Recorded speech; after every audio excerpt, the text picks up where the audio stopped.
지난 주일부터 사순절 기간 동안 예수님의 이름들을 살펴보기로 했습니다.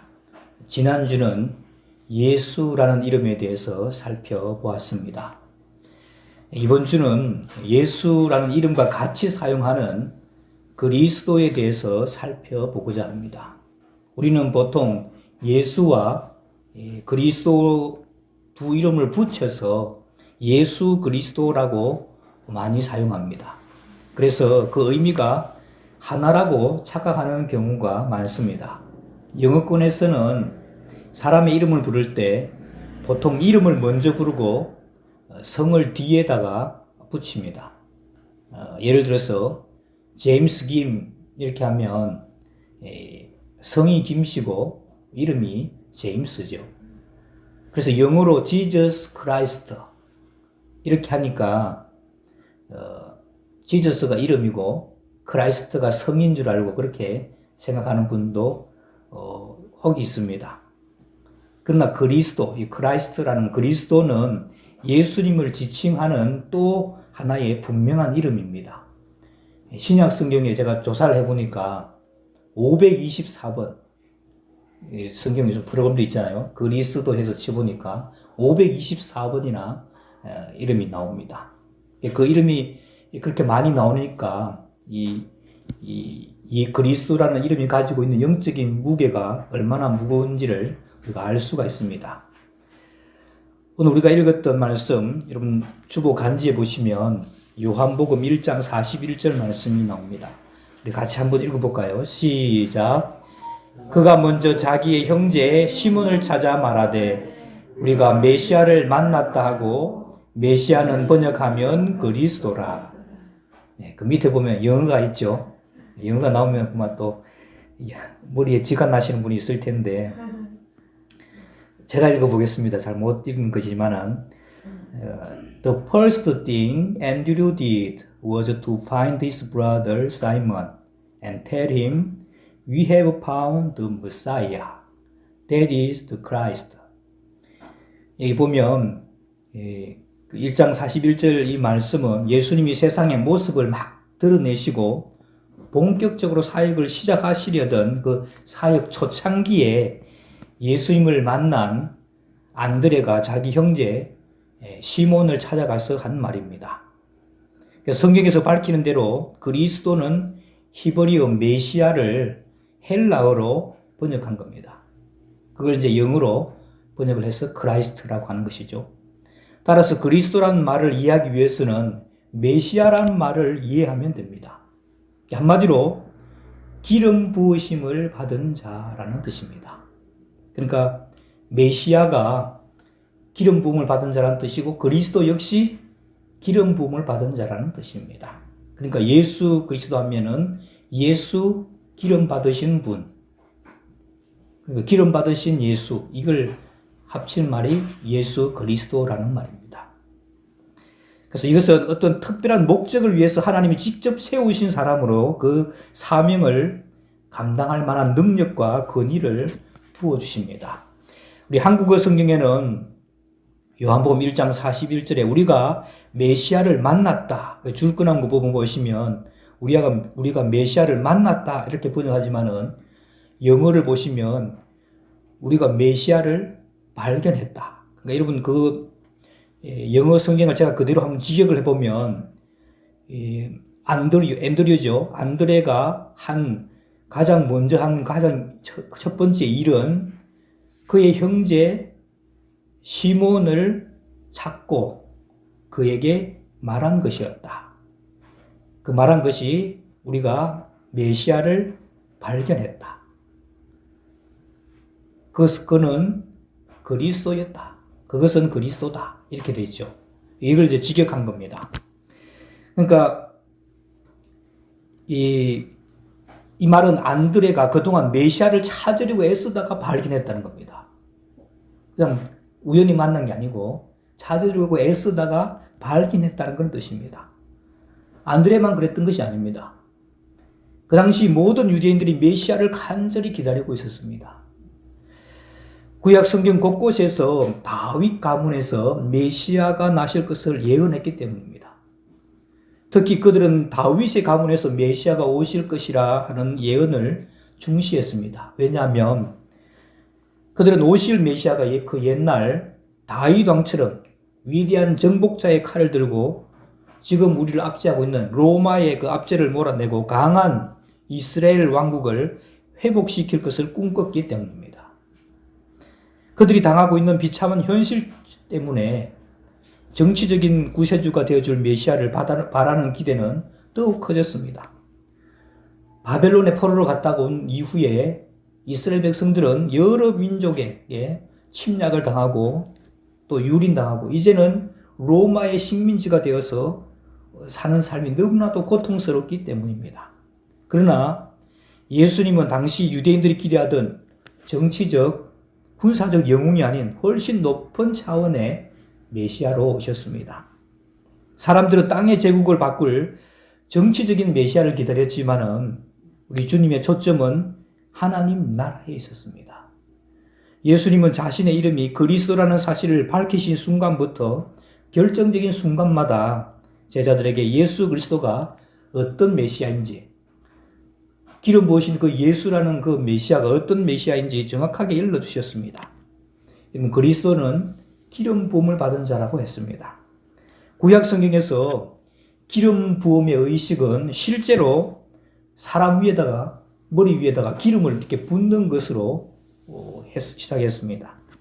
그것은 영적인 기름 부으심의 상징으로 하나님의 성령이 부어진다는 뜻입니다. 하나님이 기름 부으신다는 것은 어떤 사람을 특별한 사명을 위해서 따로 성별하시는 것이었습니다. 구약 성경에서 하나님이 어떤 사람을 이렇게 기름 부으실 때는 세 가지 역할 중에 하나를 맡기셨습니다. 그것은 첫째로는 선지자, 두 번째는 왕, 세 번째는 제사장이었습니다. 이런 사람들을 세울 때는 기름을 부어서 세우신 것이죠. 그리고 우리가 잘 아는 선지자로는 엘리야가 있죠. 그리고 제사장 중에는 초대 제사장인 아론이 나옵니다. 그리고 왕으로는 우리가 성군이라고 할 수 있는 다윗을 들 수가 있습니다. 그러나 예수님의 경우는 다른 기름 부음 받은 자들과는 확연히 달랐습니다. 본문을 영어 성경으로 보면 여러분 메시아, 머사이아라고 되어 있는데 영어로는 머사이아라고 합니다. 그 보면 정관사 더가 붙어 있죠. 거기 보시면 We have found the Messiah. 정관사가 더가 붙어 있습니다. 예수님은 기름 부으심을 받은 이들 중에서 최고의 분, 절대자라는 그런 뜻입니다. 그분이 받으신 사명은 구약시대에 어떤 하나님의 종들이 받았던 사명보다 더 크고 절대적이었다는 것입니다. 그래서 예수님은 구약시대 때 기름 부으심을 받았던 종들과 크게 두 가지로 차이가 납니다. 다른 구약의 많은 선지자들, 제사장들, 왕들이 기름 부음을 받았는데 예수님이 기름 부음 받은 것은 그들과 확인한 차이가 두 가지가 난다는 겁니다. 그 첫 번째는 예수님은 완전하신 분입니다. 예수님 이전에 하나님이 기름 부어 세운 사람들은 훌륭했지만은 다 인간적인 약점이 있었습니다. 여러분 선지자 엘리야는 하늘에서 불을 내리는 그런 기도를 하나님께 드렸죠. 그렇지만은 이세벨의 협박 한마디에 덜덜 떨면서 도망갔고 영적인 침체에 빠지는 그런 나약함을 보였습니다. 그리고 제사장 아론, 초대 제사장이죠. 그 아론은 이스라엘 백성들이 압박에 못 이겨서 금송아지 우상을 만들어서 이스라엘 백성들에게 죄를 짓게 되는 그런 짓을 하게 됩니다.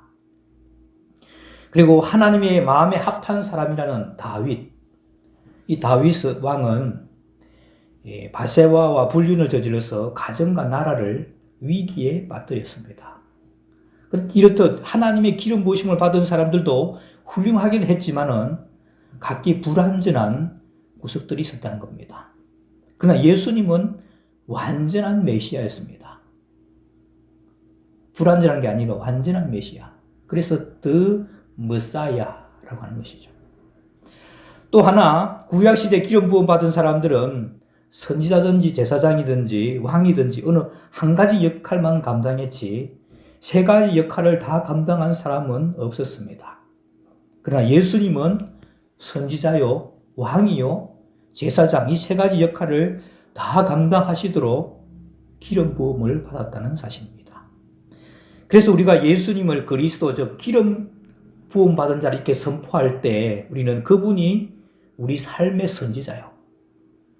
또 우리의 왕이요, 제사장임을 받아들이는 것입니다. 그래서 예수 그리스도 이렇게 하면 그분이 우리의 왕이요, 우리의 선지자요, 우리의 제사장이라는 것을 받아들인다는 것입니다. 그러면 예수님을 우리 인생에 하나님이 보내주신 최고의 선지자이자 왕이면서 제사장으로 받아들이는 것이 어떤 의미인지 한번 생각해 보려고 합니다. 첫 번째, 그리스도는 선지자라는 말입니다. 선지자. 히브리어는 하나님의 입을 의미합니다. 예수님은 우리에게 하나님의 말씀이 성육신 되신 분으로 오셨습니다. 요한복음에 보면 말씀이 육신이 되어 우리 가운데 거하신다. 그런 말씀이 나오죠. 이것은 구약의 선지자들과 무엇이 다릅니까? 구약의 선지자들은 하나님의 말씀을 백성들에게 전하는 메신저였습니다.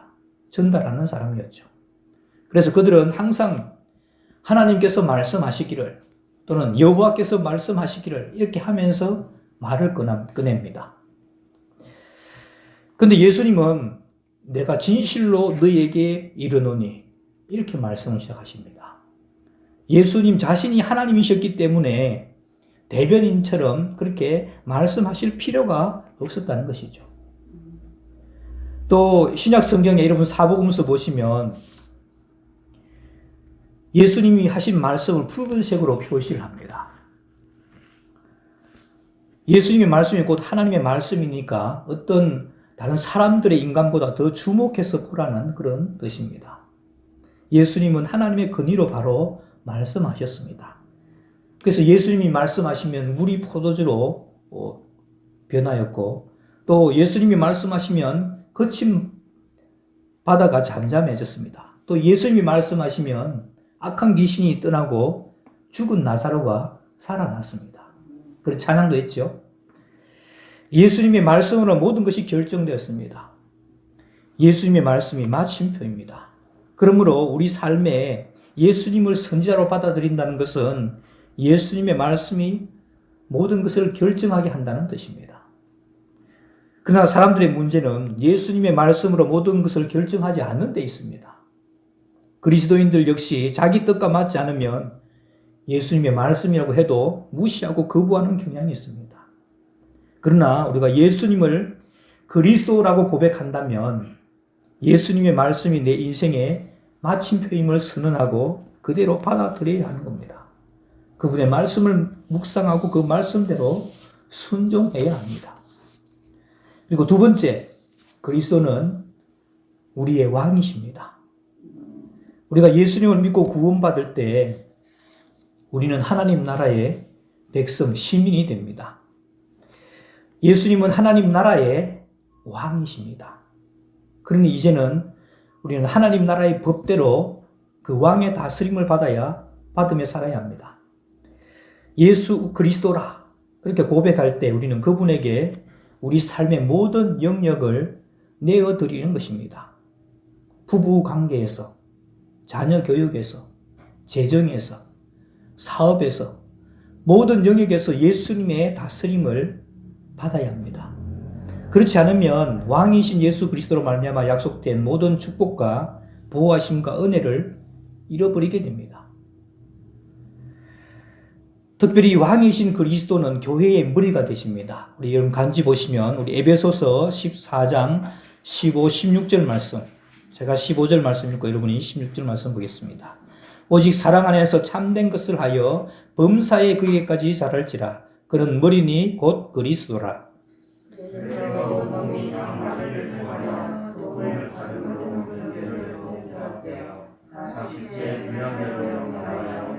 그 몸을 자라게 하며 사랑 안에서 스스로 세우느니라. 아멘. 교회가 건강하게 성장하려면 왕이신 예수님의 다스림 아래에 있어야 합니다. 목사도, 우리 교회는 장로가 없지만 장로도, 우리 집사님들도 권사님들도 다 예수님의 다스림을 받아야 합니다. 교회의 모든 구석구석이 예수님의 다스림을 받는 것, 그것이 우리가 예수를 그리스도로 선포하는 그런 의미인 겁니다.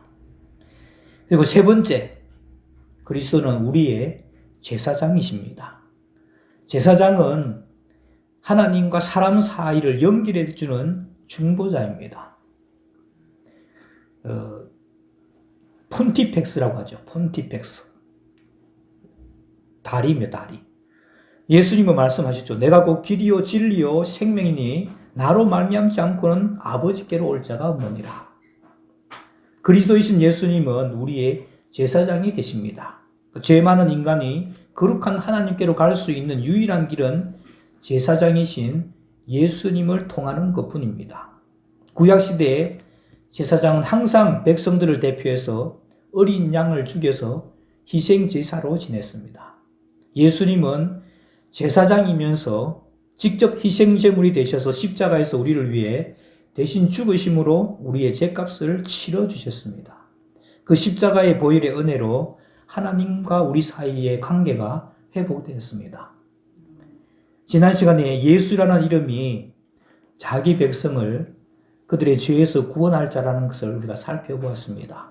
그리고 예수님은 그것을 십자가에서 이루셨습니다. 그래서 예수의 이름이 십자가 보혈의 은혜와 능력으로 가득한 이름임을 살폈습니다. 그리스도란 이름도 마찬가지입니다. 우리가 예수님을 그리스도라고 고백할 때 우리는 우리의 대제사장이신 예수님의 보혈의 은혜를 고백하는 것입니다. 그 능력을 믿는 것입니다. 그 은혜로 인해서 우리가 구원받고 하나님 아버지 앞으로 나갈 수 있음을 고백하는 것입니다. 세 가지였죠. 기름 받으신 그리스도께서는 우리의 선지자시고 우리의 왕이시고 또한 제사장이 되십니다. 그 중에서도 우리의 죄값을 치러주신 중보자요, 제사장 되신 세 번째 사명이 가장 중요합니다. 오늘 마태복음 본문으로 가서 예수님께서 16장 15절에 물으셨습니다. 너희는 나를 누구라고 하느냐? 바로 앞에서 살펴본 여러분 요한복음 1장 41절 말씀이 예수님이 사역을 시작하시던 때였다면, 초창기였다면 마태복음 16장 15절의 질문은 예수님의 설교와 사역의 절정을 이루었을 때입니다. 듣지 못하던 자의 귀가 열리고 말하지 못한 자가 말을 하고 또 보지 못하던 자가 눈을 뜨고 귀신이 쫓겨나가고 오병이어로 5,000명을 먹이신 기적을 모든 사람들이 보고 듣고 알고 있었습니다. 또 산상수훈 같은 놀라운 설교로 수많은 사람들의 마음을 흔들어 놓기도 했었습니다. 따라서 주님은 당시 온 유대 땅에서 화제의 중심에 있는 인물이 되었습니다. 그럴 때 예수님이 숨을 고르시면서 제자들에게 사람들이 나를 누구라고 하더냐 이렇게 질문한 겁니다. 예수님이 이 질문하는 데는 다 이유가 있는 것이죠. 예수님을 누구라고 보느냐에 따라서 우리 신앙의 방향이 정해지기 때문입니다. 예수님에 관한 생각이 우리가 어떻게 그분에게 접근할지를 결정하기 때문입니다. 예수님을 선생님이라고 생각한다면 정보를 원할 것이고, 의사라고 생각한다면 병고침을 원할 것입니다. 비즈니스 컨설턴트라고 생각하면 내 사업을 성공시켜 줄 것을 기대할 것입니다. 교육 컨설턴트라면 내 자식 잘 되게 해달라고 할 것이고, 정치 지도자라고 생각한다면 권력을 얻게 해달라고 할 것입니다. 그래서 교회에 처음 나올 때부터 갖게 되는 예수님에 대한 이런 잘못된 기대를 하고 그렇게 하게 되면 그것은 신앙을 병들게 할 수 있다는 것이죠. 나를 누구냐 하는 그런 예수님의 질문은 나의 핵심 사명이 무엇인지 아느냐라는 질문과도 같은 것입니다. 제자들은 당시 사람들이 가지고 있던 의견을 정리해서 말을 합니다. 어떤 사람은 예수님을 세례 요한이라고 합니다. 또 어떤 사람은 엘리야라고도 합니다. 어떤 사람은 예레미야 또는 구약의 선지자 중에 한 사람이라고 합니다. 그러자 예수님은 제자들의 눈들을 보시면서 그러면 너희는 나를 누구라고 하느냐? 그렇게 물으셨고 제자들은 순간 당황했습니다. 예수님은 먼저 사람들이 나를 누구냐라고 물어보시고 난 뒤에 연이어 제자들에게 너희는 나를 누구라고 하느냐? 그렇게 물으신 까닭이 무엇이겠습니까? 너희들도 사람들이 이 말 저 말 하듯이 나에 대해서 정확히 모르고 있는 것이 아니냐라고 하는 것이죠. 일반 대중이 예수님에 대해서 이러쿵저러쿵 하는 것은 예수님에게 그렇게 중요하지 않았습니다. 중요한 것은 주님을 따르는 제자들이었습니다. 그들은 예수님이 누구인지 정확하게 알아야 했습니다. 왜냐하면 그들은 멀리서 예수님을 지켜보던 대중과는 달리 예수님 바로 곁에서 예수님의 설교와 기적과 삶을 체험했기 때문입니다. 적어도 2년 이상 예수님과 가까이에서 함께한 제자들이라면 예수님이 누구신지 그분의 핵심 사명이 무엇인지 정확히 알만하다고 판단하신 것입니다. 그리고 장차 교회의 지도자가 될 그들이 그리스도의 핵심 사명을 정확히 깨닫는 것은 너무나도 중요했습니다. 그래야 세상이 뭐라고 하든 흔들리지 않는 교회를 올바로 이끌어갈 수 있기 때문입니다. 제자들이 예수님의 질문에 대답을 못하고 머뭇거리고 있을 때 나서기 좋아하는 베드로가 훅 튀어나오죠. 그 대답이 바로 유명한 마태복음 16장 16절 말씀입니다. 우리 같이 읽어볼까요? 거기 나오는 그 부분만 보겠습니다. 같이 시작할까요? 시작. 시몬 베드로가 대답하여 이르되 주는 그리스도시요 살아계신 하나님의 아들이시니이다. 아멘. 영어로도 보면 Simon Peter answered. 시몬 베드로가 대답했습니다. You are the Christ. 당신은 그리스도십니다. The Son of the Living God. 살아계신 하나님의 아들이십니다. 이것이야말로 영혼을 구원하고 교회에 초석을 놓은 역사적인 고백입니다.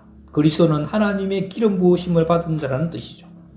물론 하나님은 과거 솔로몬이나 다윗 같은 그런 왕들에게도 기름을 부으셨습니다. 그러나 예수님은 하나님이 기름 부으신 모든 사람 중에 최고의 분이십니다. 그래서 이런 You are the Christ. 그게 또 더가 붙죠. 유일한 그리스도라는 겁니다. 절대적인 존재인 바로 그분을 가리키는 것이죠.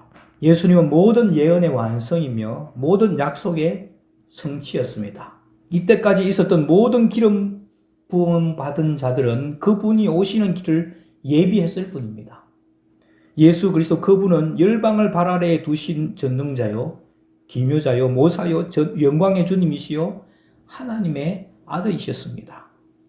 여러분, 이 사실을 알고 깨닫고 고백하는 것은 보통 일이 아닙니다. 예수님은 이같이 고백을 한 베드로를 칭찬하시면서 이를 내게 알게 한 이는 혈통이 아니고 하늘에 계신 내 아버지라고 그렇게 말씀하셨습니다. 그렇습니다. 예수님을 그리스도로 고백할 수 있는 것은 하나님의 은혜입니다. 하나님이 우리의 마음을 움직이신 것입니다. 예수님을 그리스도요 하나님의 아들로 정확히 알게 되면 거룩한 충격이 온 영혼을 뒤흔듭니다. 그분 앞에 무릎을 꿇고 울며 내 삶을 그분께 드리게 됩니다. 그렇게 할 수 있는 것이 바로 은혜입니다. 자신이 하나님의 아들이신 예수 그리스도, 이스라엘 백성이 그토록 염원해 오던 구세주 메시아임을 확인해 주신 예수님이 제자들에게 하신 그 다음 말씀이 이건 중요합니다. 오늘 우리가 읽지 않았는데 마태복음 16장 21절 말씀, 우리 같이 거기 나옵니다. 같이 읽어볼까요? 마태복음 16장 21절 말씀 시작. 이때로부터 예수 그리스도께서 자기가 예루살렘에 올라가 장로들과 대제사장들과 서기관들에게 많은 고난을 받고 죽임을 당하고 제3일에 살아나야 할 것을 제자들에게 비로소 나타내시니. 예수의 이름이 그리스도로 소개된 이때부터 예수님은 십자가 사건을 본격적으로 예고하기 시작했습니다. 예수라는 이름에서 이름 핵심 사명이 십자가였듯이 예수 그리스도, 이 그리스도라는 이름 역시 핵심 사명 역시 십자가입니다. 십자가에서 죽으시고 부활하심으로 우리의 구원을 이루시는 것입니다. 십자가 예수님을 믿는 모든 자는 하나님 나라의 백성이 되어서 영원토록 영광을 누릴 것입니다. 또 한 번 더 이 그리스도라는 이름을 다루면서 빼놓을 수 없는 것이 바로 성령입니다. 그리스도란 이름은 기름 부으심 받은 자라고 했죠. 성경에서 기름 부으심을 이야기할 때 꼭 성령의 임재를 같이 이야기합니다. 성령이 우리에게 임하신다는 말을 다른 말로는 성령의 기름 부으심이라는 말로 표현하기도 합니다. 하나님이 기름 부으신 예수 그리스도의 설교와 사역에는 항상 성령의 기름 부으심이 충만했습니다. 우리 사도행전 10장 38절도 우리 같이 보겠습니다. 사도행전 10장 38절 시작. 하나님이 나사렛 예수에게 성령과 능력을 기름 붓듯 하셨음에 그가 두루 다니시며 선한 일을 행하시고 마귀에게 눌린 모든 사람을 고치셨으니 이는 하나님이 함께 하셨습니다. 아멘. 이 말씀은 예수님을 모시고 다녔던 수제자 베드로의 증언입니다. 베드로가 예수님을 3년간 바로 옆에 따라다니면서 보니 예수님의 능력의 근원은 성령님이셨습니다. 하나님께서 성령과 능력을 끊임없이 예수님 위에 부어주셨기 때문에 예수님이 그 엄청난 일들을 하실 수가 있었다는 겁니다. 말씀을 정리합니다. 예수님은 구약에서 예언하셨던 그 바로 메시아, 그리스도였습니다. 기름 부음 받은 자였습니다. 그분은 선지자로서 하나님의 말씀을 전하셨고 또 그분은 왕으로서 우리를 다스리십니다. 그분은 제사장으로서 하나님과 우리 사이에 중보자가 되어십니다. 우리는 예수님을 그리스도라고 부른다면 그분의 십자가의 은혜를 기억해야 합니다. 또한 예수님을 그리스도라고 고백한다면 그분이 성령의 능력을 힘입었던 것처럼 우리에게도 성령의 기름 부으심을 주실 것을 믿습니다. 그 주 예수 그리스도의 은혜가 저와 여러분 위에 충만할 수 있게 되기를 주님의 이름으로 축원합니다. 네, 기도하겠습니다. 하나님 아버지, 오늘은 예수님의 이름 중에 그리스도에 대해서 살펴보았습니다. 그분은 기름 부음 받은 분 중에 가장 완전한 분이셨고 선지자시며 왕이시요 제사장이셨습니다. 그리스도 안에서 십자가의 은혜를 누리게 하시고 그리스도와 더불어 날마다 성령의 기름 부음을 받게 하여 주옵소서. 예수님의 이름으로 기도하옵나이다. 아멘.